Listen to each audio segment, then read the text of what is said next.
Hello guys, कैसे हैं आप सब लोग। स्वागत है आप सबका क्विक स्टडी पे। आई होप आप सभी लोग अच्छे होंगे, स्वस्थ होंगे और आपकी स्टडी भी अच्छी चल रही होगी।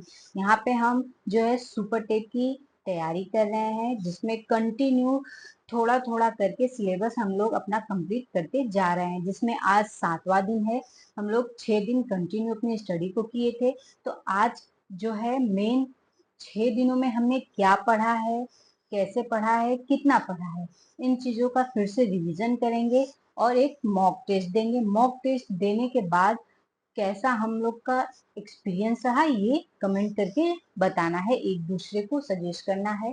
और मैं बता दूं कि आप मॉक टेस्ट देना चाहते हैं तो आपके पास कोई बुक है जो यूथ कंपटीशन की आती है, वो बुक भी आप ले सकते हैं, या घटना चक्र आती है जिसमें प्रीवियस ईयर के पेपर होते हैं, सेट होते हैं, उसको भी लेकर के आप अपनी प्रैक्टिस कर सकते हैं।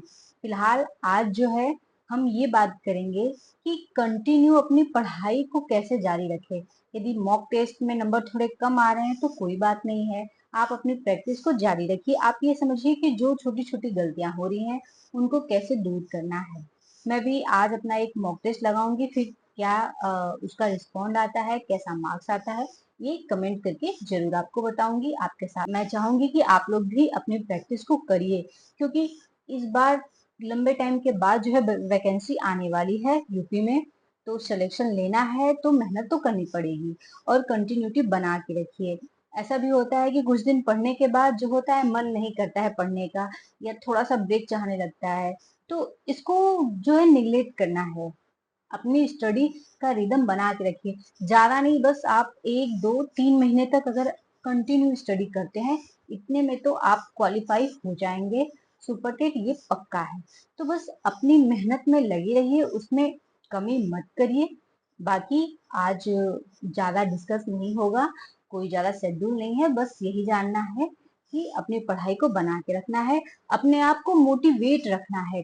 कैसे भी करके आपको लग रहा है कि आपका पढ़ने का मन नहीं है, तो आप किसी की मोटिवेशनल स्पीच को देख लीजिए, अन्य बच्चों के सक्सेस को देख लीजिए। वहां से भी आपको क्या होगा, मोटिवेशन मिलेगा पढ़ने की। अंदर से जो है इच्छा आपकी होगी कि नहीं, हाँ मुझको पढ़ना है। कभी कभी ऐसा होता है कि पढ़ना है, हमको पता है कि हम अपना टाइम वेस्ट कर रहे हैं, रील देख रहे हैं, शॉर्ट्स देख रहे हैं, स्क्रॉल करते जाते हैं, तो उस चीजों को कैसे दूर करेंगे। आपको पता होता है लेकिन फिर भी मन वहीं लगता है कि बस 5 मिनट, सिर्फ 5 मिनट कर लें, उसके बाद फिर पढ़ाई करेंगे। और वो कब 5 मिनट 1 घंटे में 2 घंटे में बदल जाता है, पता नहीं चलता है। तो आपको क्या करना है, अपने रूटीन में थोड़ा चेंज करिए। आप शॉर्ट्स भी देखिए ना, तो अपनी स्टडी से रिलेटेड देखिए, मोटिवेशनल वाला शॉर्ट्स देखिए। मतलब जैसे जो स्पीच लोग देते हैं, मोटिवेशनल स्पीकर्स जो होते हैं, तो उनकी तो वीडियो थोड़ी बड़ी होती है, तो उनके शॉर्ट्स को देखिए। उससे क्या होगा, मतलब 2 3 के बाद ना आपके अंदर से इच्छा अपने आप होगी कि नहीं मुझे पढ़ना है। तो अपनी पढ़ाई में जो है कंटिन्यूटी को बनाए रखिए, उसको ब्रेक मत दीजिए। हाँ, 1 घंटे 2 घंटे 3 घंटे, मैक्सिमम 3 घंटे अगर आप लगातार पढ़ते हैं तो एक छोटा सा ब्रेक चाहता है, तो आप ब्रेक ले लीजिए। 10 मिनट का, 15 मिनट का, आप कुछ भी कर सकते हैं। उस ब्रेक में जरूरी नहीं है कि आप रील्स देखें, शॉर्ट्स देखें, मोबाइल का ही यूज करें। आप घर के काम कर सकते हैं। अगर आप हाउस वाइफ हैं तो अपने घर के आपको बहुत सारे काम होंगे, वो कर लीजिए, या फिर थोड़ा सा घूम लीजिए। अच्छा है, थोड़ी सी अपनी आंखों को भी आराम दे दीजिए। ठीक है, तो इस तरह से अपनी पढ़ाई को शेड्यूल करना है। अपने डेस्क को साफ कर लीजिए, अपना रूम मैनेज कर लीजिए, अपने मोबाइल को क्लीन कर लीजिए, ये सारे काम करिए। और क्योंकि आप कंटिन्यू पढ़ रहे हैं तो अपने हिसाब से अपने आप को ब्रेक दीजिए, और ब्रेक के बाद फिर वापस उसी रिदम में आना है कि पढ़ना है। और कोशिश करिए जितना हो सके, जब भी पढ़ने बैठिए एकदम से अच्छे से नीट क्लीन होके सारी बुक्स जो जो आपका क्या पढ़ना है उसको सेट करिए, लेके बैठिए, ताकि कम से कम 1 घंटे कंटिन्यू आप पढ़ें। 1 घंटा कंप्लीट हो जाता है, आपका टॉपिक कंप्लीट हुआ, तब आप उठिए, फिर दूसरा ब्रेक लीजिए 5 मिनट का, फिर अपना क्लास जो है स्टार्ट कंटिन्यू कर दीजिए। इस तरह से आप अपने पढ़ाई को करिए। आप ये सोचिए कि अगर आपको जॉब मिल जाती है तो इससे सिर्फ आपका ही नहीं, आपकी फैमिली का, मतलब आपका पूरा जीवन, आने वाले भविष्य में आपके बच्चे, अगर आपकी शादी हो चुकी है तो आपके बच्चे होंगे, तो उनका भी भविष्य अच्छा होगा। और नहीं हुई है तो आपके पेरेंट्स के लिए जो है ये चीजें काफी ज्यादा महत्व देंगी। अगर आप लड़की हैं और आप जॉब कर रही हैं तो आगे चल के ये आपके लिए बहुत ज्यादा बेनिफिट होगा। उसकी सोसाइटी ऐसी है जहाँ लोग सक्सेस लोगों को ज्यादा प्रायोरिटी देते हैं।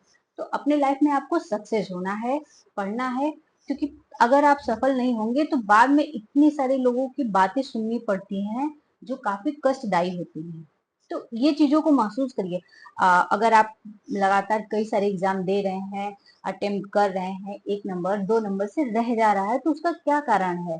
और न होने के बाद लोग आपके मुंह पे तो कुछ और कहेंगे, बट आपके पीछे जो है कुछ और कहेंगे। इन सब बातों को भी याद करेंगे, सोचेंगे अपनी स्थिति के बारे में, परिस्थिति के बारे में, तो डेफिनेटली आपके अंदर मोटिवेशन आएगा। आप खुद से पढ़ेंगे, और जब एक बार खुद के अंदर से फीलिंग आती है कि नहीं मुझे पढ़ना है, तो आदमी पढ़ लेता है, चाहे जैसे वो अपना कर लेता ही है। आपको अपने लक्ष्य पे जाना है और आपका मेन लक्ष्य यही होना चाहिए कि आपको नौकरी लेनी है। जरूरी नहीं है कि आपको टीचर ही बनना है, आपको सक्सेस बनना है, कोई ना कोई एक गवर्नमेंट जॉब लेनी है, अपने लाइफ में कुछ करना है। शाम के 9 बजे इसी चैनल पे यानी क्विक स्टडी पे ही आपको डेली जो है शाम के 9 बजे एक लाइव क्लास होती है, जिसमें अभी कंटिन्यू हिंदी जो है मैं समझा रही हूँ, पढ़ा रही हूँ। तो यदि आपकी हिंदी वीक है और आप उसको स्ट्रॉन्ग करना चाहते हैं, थ्योरी कंटेंट आपको चाहिए कि कैसे पढ़ना है, चीजों को समझनी है, तो आप लाइव में जुड़ सकते हैं। उस लाइव में जुड़ने के लिए आपको 9 बजे आना होगा और चैनल को सब्सक्राइब करना होगा ताकि आपको क्लास की नोटिफिकेशन मिल सके। आज जो होगी 9 बजे क्लास होगी, और आज में जो है हम उपसर्ग और प्रत्यय पढ़ेंगे। हालांकि टॉपिक बहुत छोटा है लेकिन बहुत ज्यादा इंपॉर्टेंट है। यहाँ से हर साल क्वेश्चन आते हैं, चाहे वो किसी भी पेपर में हो, जहाँ पे भी। बाकी इसी मोटिवेशन के साथ कि हम अपनी पढ़ाई में कंटिन्यू रहेंगे और डेली इसी तरह अपने टारगेट को कंप्लीट करेंगे। अब हम वीडियो को बंद करते हैं। आपको हमारा वीडियो कैसा लगा कमेंट करके जरूर बताइए। यदि आप चैनल पे नए हैं तो सब्सक्राइब करना मत भूलिएगा। थैंक यू दोस्तों।